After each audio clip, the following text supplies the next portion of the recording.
Hi, I'm Bran, and I love Netflix murder mystery movies.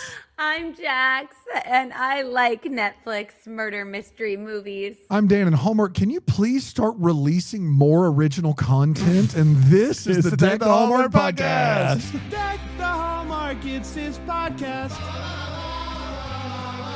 Brandon and friends host this podcast. We hope you like this jolly podcast. Well, I mean, there's a chance that like we could have still done that because Jax doesn't do the Hallmark movies. So like, this is really we did this. Jax, not so much. She's done Hallmark. She did Chicken Sisters. She's done Hallmark. Well, she does Hallmark TV shows. What I was saying there is not still a chance. Is not that I didn't want to see my dear friend Jax. It's that May Hallmark is releasing how many new previously unreleased movies is Hallmark releasing in the entire month of May? The Deuce. Two total. So we are in it. We're reviewing movies that are 6, 7, 8 years old because this is where we're at. We're back to normal. Now, I have a question for you guys. Yep. The Hallmark movie that I'm in this summer, do I get to review it with you guys? Well, I didn't know that it was officially for Hallmark. Last I heard that, like, it is, but they haven't announced it yet. Oh, okay. Do you want to review it with us? Do you want to do Wait What's of your own movie? Did you enjoy when you were there for that Up movie that we reviewed? Oh my gosh, it was so fun! Yeah, that was hard. Dumb. It was like Big Dumb Hats. Big dumb hats. Dumb. There were so many hats in that movie. I did enjoy that. So we'll see. What movie was that again? I just remember the hats. Engagement Plot. Engagement Plot. Yeah, T-Don and Rachel Boston. Rachel the Boston. Queen. Sorry. Do you guys? What's she the queen of? Tell me, what's she the queen of? Throwing around queen. You can't. I'm not. Listen. What is Rachel Boston the queen of right now? Kindness. Kindness. Got it. Okay. Good. Okay. So in a kindness battle, you're picking Rachel Boston over Erin Cahill? Erin Cahill. In a kindness battle. Wow. Actually, it's close. It's really close. Wow. There's no one kinder. There's no one kinder than Erin Cahill. Yeah, you're probably right. I don't believe it's you're probably humanly possible. Right. In our experience of meeting Hall stars that don't know us, Erin Cahill's been the nicest, and they've all been nice. You're probably right. Erin just has like a funny little not an edge, but like she's so actually no, it's probably Erin, but it's so close. I love them both so much. This is how we get Jax in trouble, making her decide who is more. But what you're saying is that occasionally Erin can add maybe a spice of snark to a sentence or two. It's never at the expense of someone else, another person, right? But like she can add a bit of snark. And you're saying Rachel Boston doesn't have that in her. She would never. I think they're both lovely women. All right. You're making Erin Cahill sound like a great time to be around, and Rachel Boston sound insufferable. And I'm letting you know that right now. That is what I'm hearing in what you're saying. They're both funny and delightful, and I love them both so much. And I shouldn't have said that. Honestly, you know who's the queen? Beyonce's the queen. Beyonce's the queen. Okay, now and I think we can all agree on that. And Lacey's the queen of Christmas movies. Bran doesn't like Beyonce. You can send all that email to Bran at DeckTheHallmark.com. Right. I don't think that she is. Do you like Taylor Swift? No, not particularly. Okay, that's okay then. Yeah. I always get nervous when someone doesn't like Beyonce, but they do like Taylor Swift. Yeah, that's but if you don't like either, that's cool. Yeah, I heard for the first time the Beyonce Miley Cyrus song off of her Cowboy Carter album. It's great. Isn't like it? I did not wholly dislike Cowboy Carter. The harmonies on that song, which I heard for the first time last weekend, revelation. Welcome so to the good. future. Yeah. Welcome. It's like Brian with his movies. I'm really up to date on the music. All right, Murder Mystery The Deuce is what we're talking about today. A better title. The director is Jeremy Gerlich, but I read it as Jiminy Glick, and I got really excited. What are you saying? It's actually awesome. Oh, can you imagine a Jiminy Glick directed Murder Mystery? Than this. Jiminy Glick's one of the funniest things ever, right? Yeah, Okay, great. He's great. Yeah. He loves donuts. Read the thing. We got places I'm to sorry, be. March 31st, 2023 is when it premiered. It went a little something like this. Nick and Audrey, they're back. And they are now full-time private detectives. They have their own company, and they're struggling. They're not totally crushing it out there. They're making some mistakes. Like, sometimes you accidentally tell somebody that their husband's cheating on them when they're not at all. And that's awkward, and you hate that. Turns out they're not actually good at that. And one night, while debating their future and what they're going to do, they receive an unexpected invitation to another lavish event. This time a wedding on a private island from their rapper buddy from the first movie. During the ceremony, Audrey spots a cloaked figure trailing Vikram's elephant, and suddenly Vic's bodyguard Lou falls dead from the elephant. Nick suspects that it is a distraction, and soon witnesses Vic's kidnap by a masked figure who escapes on a boat. I'm on a boat. The couple figures that there must be two baddies, one to help create diversion and the other to help execute the abduction. The next day, a team of elite investigators led by former MI6 hostage negotiator and Audrey's personal hero, Connor Miller. Whoa. He shows up. The kidnapper calls and demands $70 million.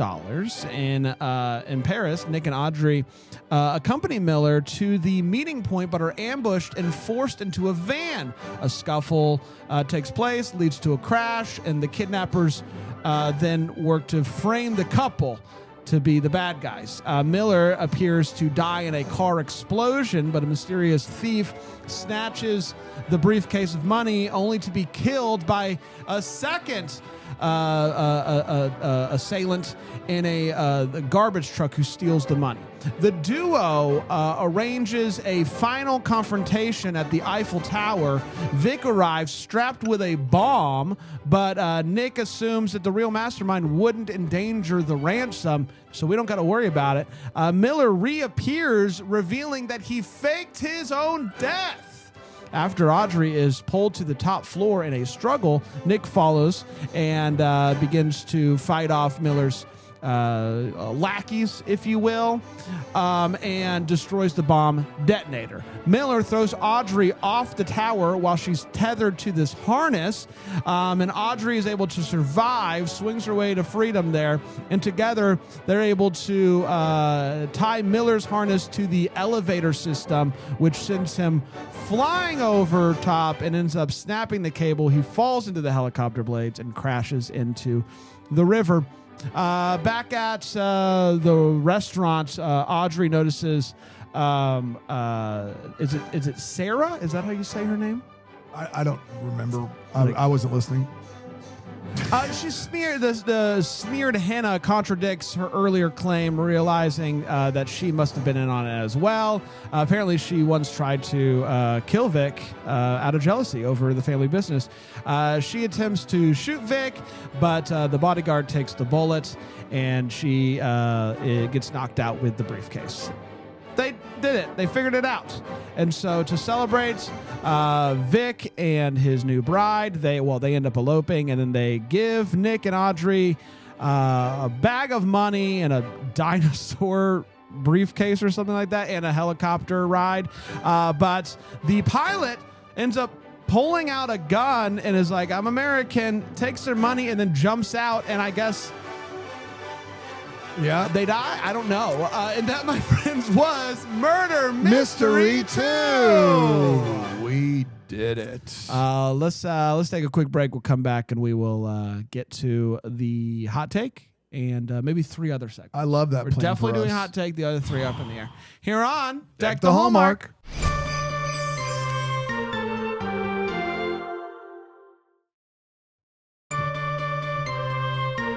Hi, everybody. Welcome back. We're talking Murder Mystery 2. No colon, no nothing else. It's just Murder Mystery 2. That's all you need to know. Let's get to the hot take. It is where we share exactly how we felt about this movie. We don't hold back. No, we don't. And I'm going to start with you, Jax. Jax, what do you think? Murder Mystery 2. As I recall last week, big fan of Murder Mystery 1. Has that carried over to Murder Mystery 2? Mystery Maven is an even bigger fan of Murder Mystery 2. She's back, baby. Hey. She's back, baby. Okay, look. I think this one leans even more into the comedy, the ridiculousness, the madcap, the hijinks than the first one. It is utterly ridiculous, but to me, in the most fun way. Now, of course, my dear friend Zern Villanueva is in this movie. She plays Amani. Shout out. The Countess's assistant. I love her so much. We met doing my first equity show in New York City, which less than a show, we were in a museum at Ellis Island. Half the day we would do a show in the museum that was like a half hour, and then we'd rotate, and then we'd sell tickets in the lobby. This was a union job, but it was like really like a very not glamorous union job. And, you know, look at me now. I'm with you guys, and she's with Jennifer Aniston. Both have made it big. Yes. And we both made it big. Some might argue you've made it bigger, but That's right. We're not going to Some would say. Yeah. Some would say. You're on Philo on a regular basis. That is true. She only did Netflix. That's for exactly Murder right. Mystery That's 2. exactly That's right. true. Give me, and I'm not joshing here. Give me Philo over Netflix any day of the week. Philo.tv/DTH. I mean it. I love it. You get way more on Way Philo. more stuff. Yeah. You do have more options on Philo. Yeah. Yeah. I think this was just so much fun. I like the mystery better in this one. I actually think this one is a better mystery. It's a better location. At the end, Jillian Bell, who I love, I think she's so funny, coming in at the end and falling in love with the inspector guy. Like, again, it's just ridiculous thing after ridiculous thing, and I am here for it. I had so much fun with this one. I am not as on board with you this time, Jax. Oh man. Sorry. An audible gasp. I do like this movie just fine, but I don't like it as much as the first one. I think I don't know. The first one felt more pure. And I don't know, it just worked better. And this one didn't as much. And so I haven't rewatched this one. This was the first time that I've rewatched it since watching it for the first time. And my fears were realized when I was like, yep, that's right. I didn't like it as much as the first one. And so I don't know what to attribute it to as much as maybe they should have just kept it with the first one because it's a perfect film. But, you know, it is what it is. I don't care as much about this mystery. So I don't know what to tell you. It's tough. It's tough all the way around. I think the first one works better for me, and for that I apologize. I still like it. But the first, if given the choice, which I'm often faced with, am I going to do Murder Mystery 1 or Murder Mystery 2 again? That's right. I'm going to do Murder Mystery 1. I think every time. Dana? This is a 90-minute movie where the credits start with 11 and a half minutes left in the runtime, and it includes a 5-minute dance number. The idea This movie is better.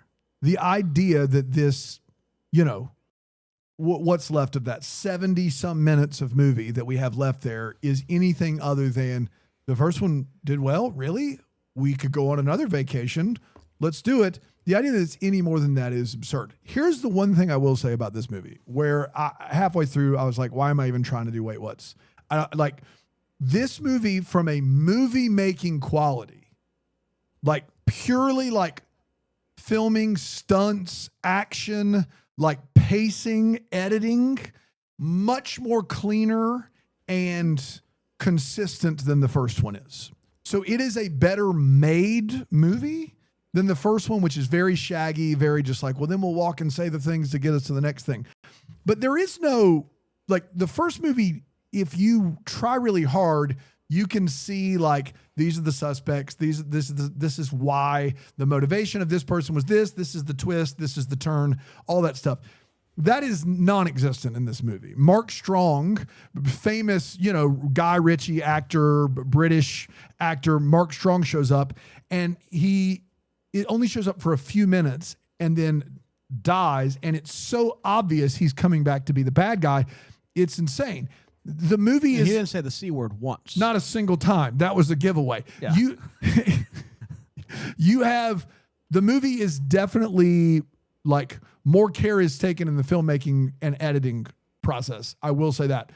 But this is a nothing burger of a movie, even more so than the first one is. And it's shorter. It's shorter, so I'll take it. Burger sounds pretty good. Yeah, it does. It's time for all the feels. This is where we talk about what in this movie gave us feels. Jax. I have two big ones. So Your friend's in this movie, right? What? Yes. What's her name again? Soren Villanueva. Shout out. I have introduced her to Hallmark people. I'm like, please put her in a movie. But I was watching this with Alex, and he was just like staring at me because every time Zern would come on the screen, because I'm beautiful and gorgeous, of course, and he's deeply in love with me. Yes. But I was just getting so giddy every time she would come on the screen, and I was just so proud of her. And then at the end, when she has that like little laugh and she has the gun, and I was just like, oh my gosh, that's my girl. Like, I was just so excited. Really, the entire movie, and so proud of her because I remember when she booked this. Did she have fun making the movie? Did she get to go over yonder? A blast. I remember before she left, she was so excited. She had the best time there, and went on and on. And Zern is great. She's very nice, but also she's like very a straight shooter, so she will tell it to you like it is. And she said that Adam Sandler is just like the nicest person ever. That's nice. Yeah. So that gave me all big feels. I love that I got to watch her hold a gun and just, it'd be sexy. I loved it. My other feel was Tony Goldwyn. Is that how you say his last name? I love him. He played like the Silver Fox guy in this movie. Sure. Again, we didn't get enough of him, but he's just an actor that every time I see him, I'm like, I just want to see more of him. I think he should be in many more things. So that was my other feel. My feels is Jax being really proud of her friend. That's right. I think it's really It's awesome. I think it's really sweet. It's and so great. And I get to I get really excited when I see my friends doing things, and I think But also in a world where actors can be pitted against each other for roles, and they can be, vindictive. No one is purer of heart than Jax, and no one could be more excited for a friend getting a big role like this than Jax. So that was awesome. Yes, it's better than anything I watched. I'm not kidding. It was my feel. Even before we watched this movie, Jax, you were raving about your friend. I just love her so. She's one of the most supportive people in the world, and I just love when I see people who really deserve it succeed. It's so exciting. Yeah. That's the engagement plot on Up TV. I was proud of you in that. I was proud of my friend Jax. I'll take Brand's feels is good enough. Yeah. Oh, yay. Awesome. Look at Go us. Jax. Friendship feels. That's right. All right, let's take a quick break. We'll come back with the Way What and the What the Hallmark here on Deck the Hallmark.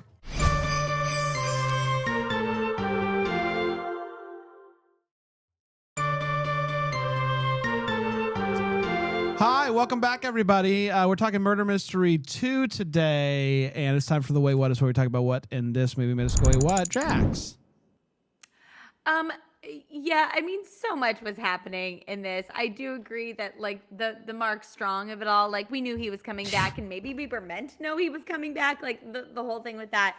I think, I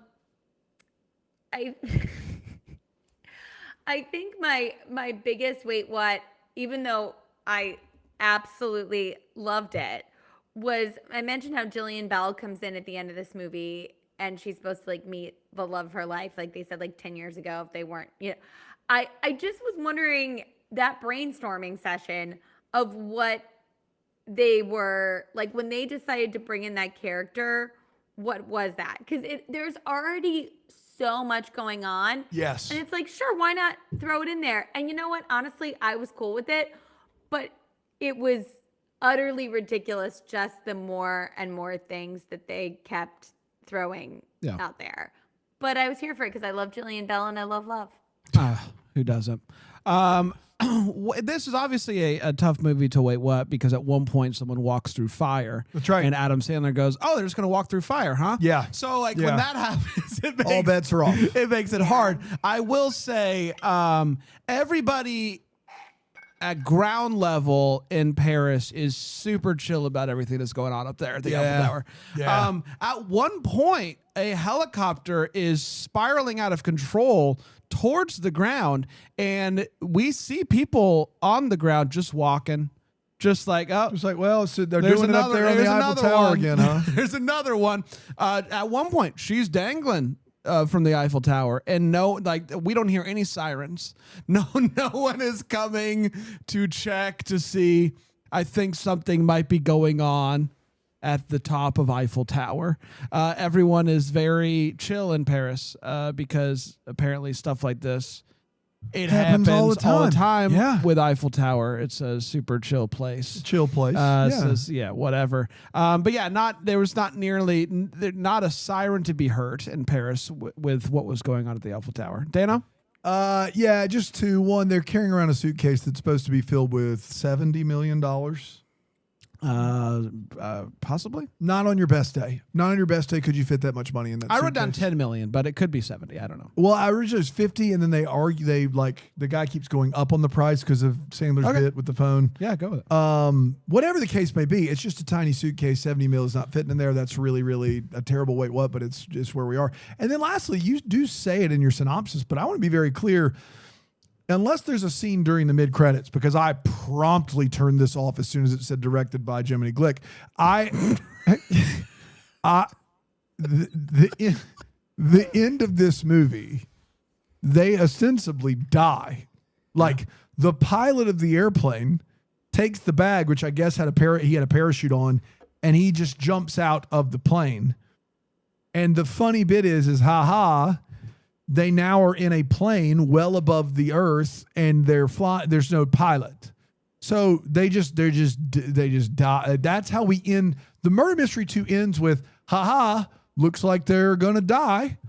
That's the end of the movie. Well, that's a choice. There's a choice. Wonder what happens in Murder Mystery Trace. For what it's worth, Dan, I don't think it changes your way what, but I think the 70 million was the ransom amount. Okay. The money given to him by what's his name was 10 million. Like, okay. So it was. I still think that's tough in bills. I do think it's tough in bills. I think your point is well stated. But yeah. And the bag was worth $3. Yeah. Shout out. You got it. All right, let's get to the hallmarks where we wonder what could have been. Maybe have a clear any questions we still have. Last week was very successful because we actually got some answers. We got answers. So that's always Most good. Of us did, yeah. But Jax, what you got? So it didn't even occur to me, like what you said, Dan, about like we're supposed to think they died. Like, obviously, no way, we're not. They're setting us up for Murder Mystery 3, oh my which gosh. we're probably not going to do. But obviously, they're going to be okay. They're going to figure out how to fly the plane together. We can all see the scene in our heads. Like, even the way they, like, lunge forward, you're like, okay, they're going to take care of business now. And guess what, you guys? I want to see Murder Mystery 3. I do. I loved them both.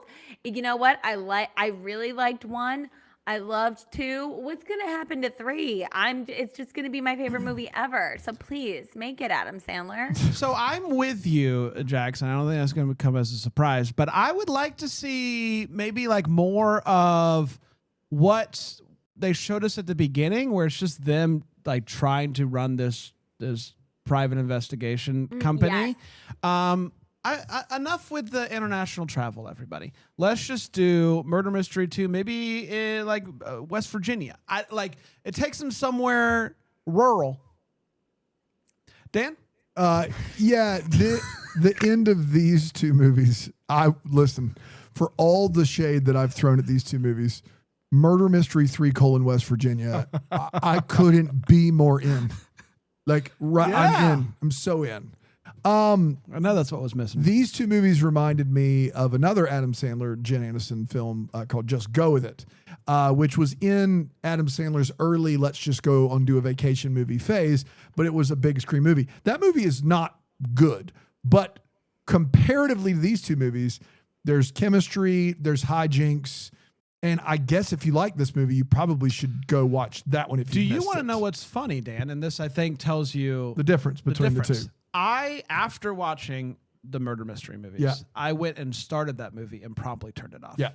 It does not age well, of all. Well, all kinds of problems, I'm sure, with it. Yeah, I didn't find it remotely funny. Yeah. You just want it to be bad. Like, if a movie's a bad movie, just go ahead and get to the thing you're supposed to do. I guess so. I'm not saying, listen, Just Go With It, not a good movie. not a good movie. It's after his era where he was making good movies. This is after Grown Ups, I believe. Just Go With It is after Grown Ups. It is very much in the vein of this movie, in my opinion. Like the two movies belong together. That one just has a bigger budget, and in my opinion, at least a plot that is like, oh, we're doing a fake relationship kind of thing that makes more sense. We did it. We did it, everybody. We did it. Congratulations to us. What's next for Jax? It's a mystery. As soon as I'm invited back. I don't know yet. As soon as I'm invited back, you know? Yeah, we'll see. We'll see. We take account of your appearances every time, and then we decide. Wait, am I getting like rated on each performance? What was your performance? What was your friend's name? Zoran Villanueva. Is she available? Like, is she available? Yeah. She is like instead of me or like us together. Let's just I was thinking let's just try her out. She is. Competition brings out the best in all of us, Jax. Honestly, you should, because she is one of the most charismatic, funniest people. Oh my gosh. Are you? She should take my job. Jax might be nicer than Aaron Cahill. Yeah, that's true. It might be. It's true. It's no. possible. I definitely have more of an edge than Aaron. We did, everybody. Congratulations to us. We'll be back next time on another one. Until then, maybe the first to wish you a Merry Christmas. Deck the Hallmark's a Bramble Jam podcast is produced by Aaron Shea. For more information on Deck the Hallmark, you can go to deckthehallmark.com. For more information on the Deck the Hallmark family, you can go to bramblejamplus.com. Deck the Hallmark is presented by Philo TV. For a free trial of Philo, go to philo.tv/DTH.